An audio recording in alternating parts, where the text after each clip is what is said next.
Ciro Murayama es consejero del Instituto Nacional Electoral. Es licenciado en Economía por la Universidad Nacional Autónoma de México y doctor en Ciencias Económicas y Empresariales por la Universidad Autónoma de Madrid. En la administración pública se ha desempeñado como coordinador ejecutivo de investigación en el Instituto Belisario Domínguez del Senado de la República, asesor del consejero presidente del IFE, entonces José Woldenberg, y miembro del Comité Técnico del PREP, del Programa de Resultados Electorales Preliminares. Es profesor titular nivel A definitivo de tiempo completo, ahora con licencia, en la Facultad de Economía de la UNAM. Miembro del Sistema Nacional de Investigadores nivel 1 y también miembro de número de la Academia Mexicana de Economía Política e integrante de la Junta de Gobierno del Instituto de Estudios para la Transición Democrática. Ha escrito libros sobre economía, financiamiento de la educación superior, salud y, por supuesto, elecciones. Ciro Murayama, muchas gracias por estar aquí con nosotros en Línea Directa. Gracias, Ciro, Instituto Nacional Electoral, las transformaciones que ha sufrido un instituto que, pues, de haber sido prácticamente un órgano controlado por gobierno, pasa por un proceso de participación, de democratización. Hoy un instituto que tiene más atribuciones que las que tenía antes, mayor centralización. ¿Tú crees que el modelo actual es mucho mejor que el que se tenía en 2007, 2006 frente al IFE, el INE? Mucho más efectivo? Pues en efecto hemos tenido un conjunto de cambios que han ido sobrecargando las tareas de la autoridad electoral.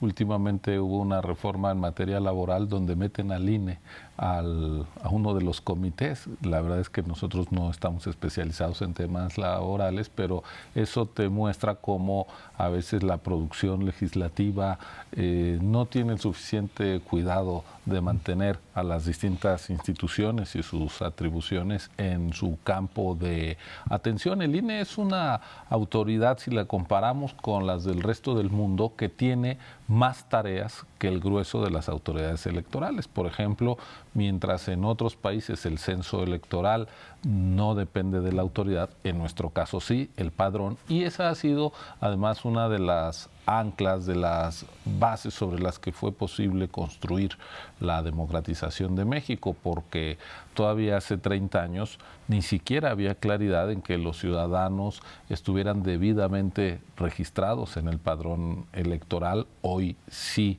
tenemos esa garantía, no hay manipulación desde el poder para rasurar, se decía entonces, a electores o para que aparecieran como votantes gente ya fallecida. En fin, eso se corrigió, pero, por ejemplo, desde 2007 también a la autoridad administrativa, al IFE o INE, se le dio la administración de los tiempos del Estado en radio y televisión durante los procesos electorales y la tarea de monitorear que los más de 2.300 concesionarios de radio y televisión en todo el país pasen los anuncios de los partidos, y de esa manera ya también te volviste una autoridad reguladora de los medios de comunicación. De tal manera que han ido creciendo las atribuciones, y ya en 2014 nos dieron la tarea de instalar las casillas en las elecciones locales y de fiscalizar todo el dinero, incluso en las elecciones municipales. Así que nosotros somos una autoridad que ha crecido en atribuciones, y quizá en algún momento haya que hacer un alto en el camino y decir qué tan barroco hemos vuelto nuestro sistema electoral. Yo creo se convirtió ya en un elefante grandotote, el instituto OPLES, o sea, institutos locales.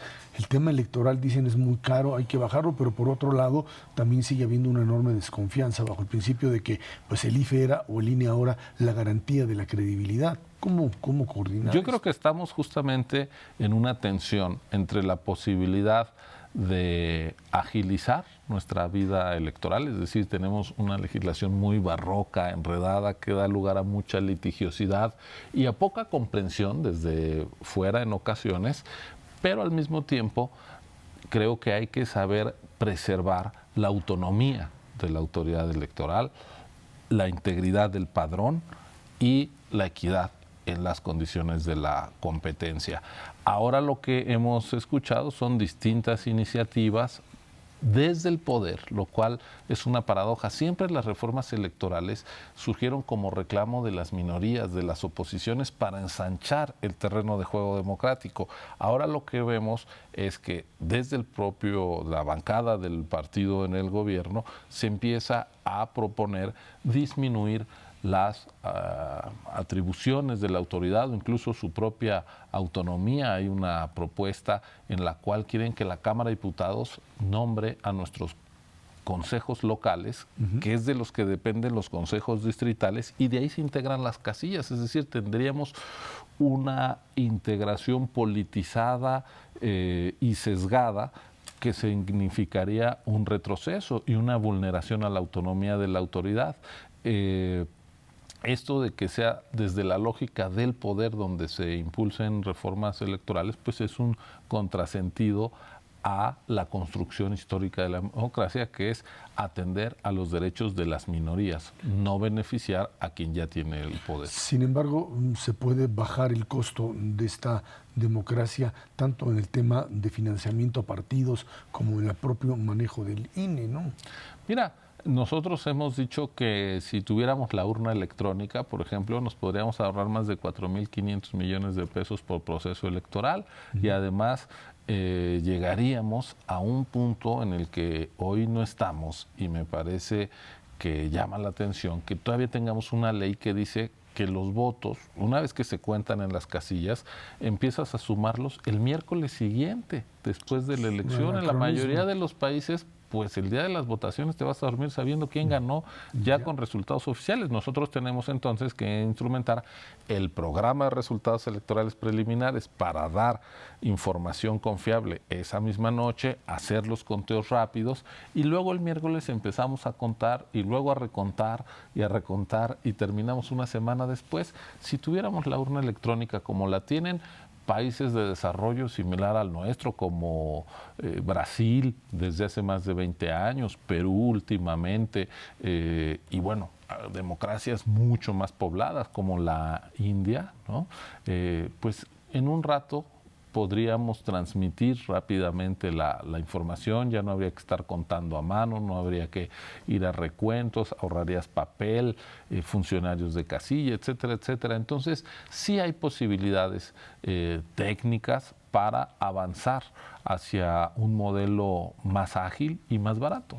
Estamos platicando con Ciro Murayama aquí en Línea Directa.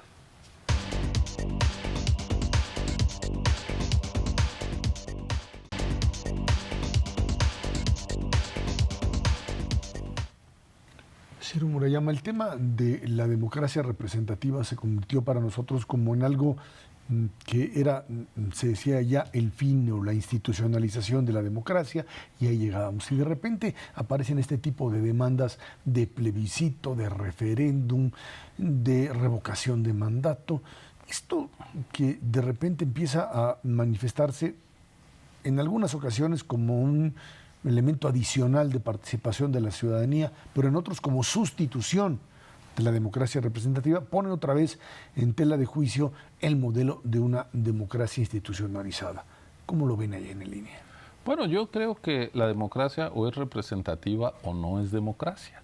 Y efectivamente nosotros conseguimos ir de un modelo autoritario de partido hegemónico a un sistema plural de partidos con división de poderes, con federalismo, sin duda con sus problemas, pero dejamos atrás ese régimen donde el presidente mandaba, él decidía quién era su sucesor, él nombraba a todos los gobernadores y controlaba ambas cámaras, y el Poder Judicial pues no tomaba decisiones que contravinieran la voluntad del presidente. Eso lo fuimos dejando atrás, y creo que lamentablemente nuestro tránsito democratizador coincidió con unos años muy malos de rendimiento económico. Entonces nos democratizamos, pero al mismo tiempo las condiciones de vida de la mayoría no mejoraron, y al contrario surgieron nuevos problemas como la inseguridad pública que padecemos. Y entonces hay un hartazgo que a veces parece más un hartazgo con la democracia que en la democracia. Es decir, el desencanto hacia los partidos políticos, el Congreso, los políticos mismos, es decir, los ingredientes fundamentales de una vida democrática empiezan a generar hastío. Y uno, pues, no puede sorprenderse si ve que pues los problemas de la gente siguen ahí. Yo creo que nuestra democracia debe de empezar a tratar de dar resultados en sus gobiernos, más que tratar de desmontar la democracia, que es lo que se empieza a asomar con estas pretensiones, por ejemplo, de resolver todo a través de plebiscitos, consultas, y entonces una agenda tan compleja como es la de un Estado a estas alturas del partido, en el siglo XXI, un país con más de 120 millones de habitantes, con tantos desafíos, si todo lo volvemos binario, blanco o negro, vota sí o no por esto, pues vamos a vivir una polarización permanente y vamos a prescindir de los espacios de deliberación y de construcción legislativa, que es donde se cita la pluralidad, porque entonces ya lo que es plural lo vuelves binario. Y tratar de minar la expresión de la pluralidad, pues es atentar contra los derechos de las minorías y de la democracia, porque la democracia es el único sistema en el cual se reconoce el derecho a disentir y que esas minorías se puedan volver mayoría. La idea de que hay un pueblo único, homogéneo y que solo habla a través de la voz de su líder, que es quien lo interpreta, pues es el modelo de todos los autoritarismos. Sí, el tema también está ligado a esta lejanía que tiene la ciudadanía del mundo de lo político. Dicen, votas por un determinado candidato y ya no lo ves nunca.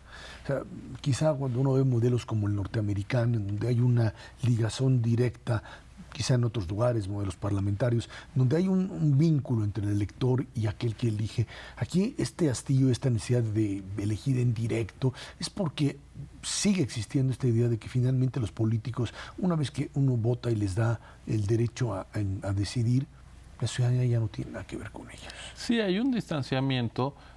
Y me parece que la falta de resultados, los escándalos de corrupción que aparecen una y otra vez, pues necesariamente hartan a la gente.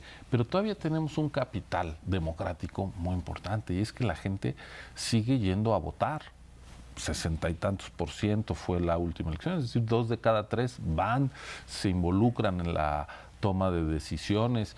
Y lo que deberíamos de evitar es que en este hastío tratemos de encontrar falsas salidas, por ejemplo, la revocación de mandatos. Imagínate que hoy elegimos gobernantes por 6 años. Si metemos la revocación de mandato a los 3 años, vamos a tener gobernantes de 3 años y su gestión va a estar pensada solo para volver a obtener el triunfo a la mitad del gobierno. Como me decía un amigo el otro día, bueno, pues entonces ya los políticos, ninguno va a hacer drenaje, porque eso no se ve. Lo que vas a hacer es lo de relumbrón, ¿no?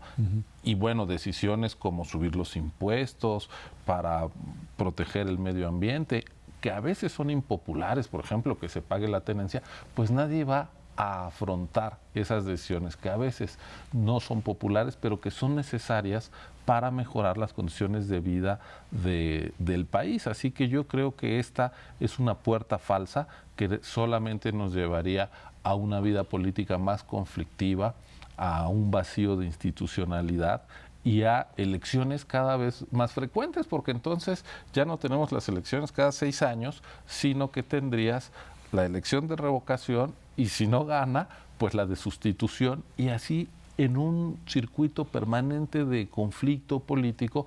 Y yo creo que la política lo que tiene que aprender a dar son resultados y no me parece que incentivando el conflicto tengamos un mejor sistema político. Finalmente, en este ámbito, ¿es posible conciliar todavía estas dos opciones? O sea, hay mecanismos, modelos semipresidencialistas en Europa, el francés, en donde puede haber participación de la ciudadanía en forma directa, más la representatividad, siempre y cuando hayan condiciones muy claras y una madurez para entender qué se puede consultar y qué es responsabilidad del gobernante. Pues nosotros ya tenemos la consulta en nuestra Constitución. Lo Muy que difícil pasa de llegar a ella, es ¿no? que yo creo que tiene dos obstáculos. Uno, hay muchas firmas que pedirle a la ciudadanía.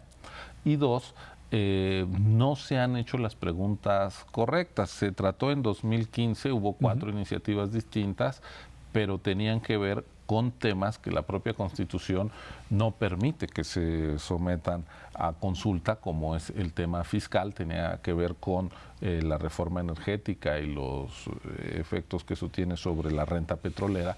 Pero yo creo que hay que empezar a hacer consultas, están previstas cada 3 años sobre temas específicos para la ampliación de derechos, en fin, lo vemos en Estados Unidos.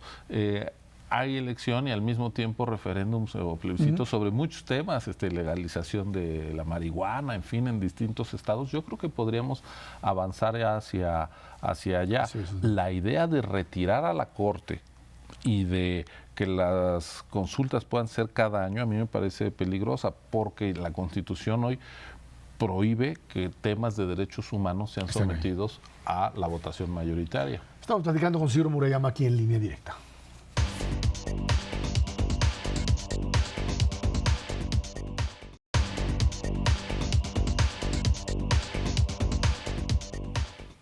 Ciro Murayama, hablando de democracia representativa, se supone que pues, regímenes presidencialistas a veces no son lo representativo que se plantea, porque los votos de las minorías no son exactamente bien representados, regímenes parlamentarios más. Pero en el caso mexicano, escribes tú recientemente un artículo en la revista Nexos diciendo pues lo que sucedió en la elección de 2018 es que se votó por una mayoría por el presidente, por una mayoría no tan grande por el partido gobernante, pero la fórmula de las coaliciones le permitió finalmente tener una mayor representatividad, rompiendo ese equilibrio. ¿Qué fue lo que pasó? Sí, este es un asunto sobre el que se ha reparado poco. Sabemos que el presidente ganó con toda contundencia y legitimidad, con el 53% de los votos, y que tiene mayoría en el Congreso. Sin embargo, al Congreso no tuvo mayoría de votos. Ahí está la gran paradoja. La mayoría de los electores votaron por partidos hoy de oposición. El 56% de los electores, o sea, un porcentaje mayor que el del apoyo que obtuvo el presidente, votaron por otros partidos a la Cámara de Diputados y al Senado. Y Morena obtuvo el 37,5%, ya con sus alianzas con los otros partidos llegan a arriba del 43%, pero no les da para hacer más del 50% de los votos. La paradoja es que la mayoría en las urnas se volvió minoría en el Congreso. Y eso se explica por 2 razones básicamente. Una, porque todavía nuestra Constitución, en un resabio de lo que fue la cláusula de gobernabilidad, permite que existe una sobrerepresentación del 8%, esto está en el artículo 54 constitucional, del 8% entre el porcentaje de votos y el porcentaje de escaños. Ese 8% pues ya contribuye a cierta distorsión, pero el grueso en este momento se explica por las coaliciones. Las coaliciones se volvieron una vía para burlar ese tope constitucional, porque la ley dice que habrá un convenio de coalición donde se decide a qué grupo parlamentario irán los legisladores. Bueno, pues siendo así, Morena ganó 220 distritos gracias a que la gente cruzó el emblema de Morena, pero en su convenio de coalición le dieron 114 de esos 220 a otros 2 partidos que no obtuvieron ningún triunfo en alguno de los distritos, que son el PT y Encuentro Social.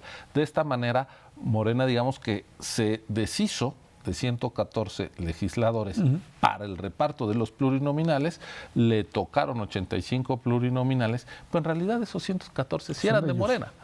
Y al final, pues por eso tienen más del 60% de la Cámara de Diputados. Ese es un error básicamente legal, más allá que uno diga, bueno, pues no se vale o puede ser moralmente mal visto. Son errores de legislativo que terminan beneficiando, pues no sé, a la quién sobrerepresentación. La sobrerepresentación, del que sea, quién sabe en ese momento, cuando lo hicieron, quién sabe en qué estaban pensando, ¿no? O no lo previeron, es posible, pero el hecho es que hoy la gente vota de una manera y esos votos no se traducen con fidelidad en escaños. Y yo creo que lo primero que hay que hacer para poder corregir los problemas es detectarlos. Y aquí tenemos un problema que está vulnerando la voluntad popular expresada en las urnas. La mayoría votó por crear un Congreso donde el presidente no tuviera mayoría y se viera forzado a pactar con las oposiciones. En los hechos que tenemos, una fuerza política que gracias a esas rendijas de la norma, pues puede decidir unilateralmente el presupuesto de egresos, modificaciones legales, etcétera, etcétera. Entonces, pues a mí me parece que habría que recuperar el espíritu del reclamo democrático cuando las oposiciones decían vamos a tener un Congreso que represente la voluntad popular diáfanamente. Y eso se puede hacer de manera muy sencilla. Se quita la sobrerepresentación y le asignas los diputados, si se coaligan, al partido que más votos le otorgue a ese triunfo y con eso evitas este problema. ¿Esto se puede dar como un acuerdo interno o tiene que haber una modificación legal en el Congreso? Bueno, es que esta regla está en la ley, quien lo tiene que cambiar en primer lugar es el Congreso mismo. Se ve difícil que quien se benefició de eso lo pueda hacer, pero por lo menos hay que poner el llamado de atención. Hoy se está distorsionando la voluntad popular en la conformación del Congreso. Y además yo te diría que pues es ahora sí que jugar con fuego, porque tú no sabes si en la siguiente elección, por X razones, un determinado u otro partido ahora de oposición puede crecer y en ese crecimiento y en esa alianza termina siendo exactamente lo mismo que lo que pasó. O sea, esta idea de sobrerepresentación que pudo haber sido ideada por priistas en un momento determinado para ganar, se les fue al otro lado, ¿no? Así es, ahora ellos están subrepresentados, es decir, la bancada del PRI es más pequeña en términos porcentuales que los votos que ellos tuvieron. Por eso, aquello de las reglas que decía Rawls, que hay que hacerlas con cierto velo, con cierta ceguera, que es, tú redactas las reglas del juego sin saber todavía cuál va a ser tu posición en el juego, entonces harás las reglas más justas porque puedes caer en un lado o en el otro. Entonces, ese es el ánimo que debería de haber en las leyes electorales. Lo que sea más justo para todos, y ya la gente dirá si te tocó ganar o perder, pero que no se castigue a las minorías, porque todo el mundo puede eventualmente volverse minoría algún día, y las minorías mayorías, pero que no sean mayorías artificiales. Así es, y en todo caso, otra vez recuperar la institucionalidad y el apego a una ley que pues fue construida finalmente como parte de esta transición a la democracia. Así es, y que nos permite lo más relevante, que es que la gente determine a sus gobernantes y a sus representantes. Si algo distorsiona ese mandato popular, pues hay que arreglarlo. Y en todo caso, para eso hay otras instancias, tribunales electorales, que han funcionado finalmente como elementos de certidumbre para una democracia mexicana en construcción. Ahí están. Así es. Ciro Murayama, muchísimas gracias por haber estado aquí con nosotros. No, al contrario, gracias por la invitación. Fue Ciro Murayama aquí, en Línea Directa.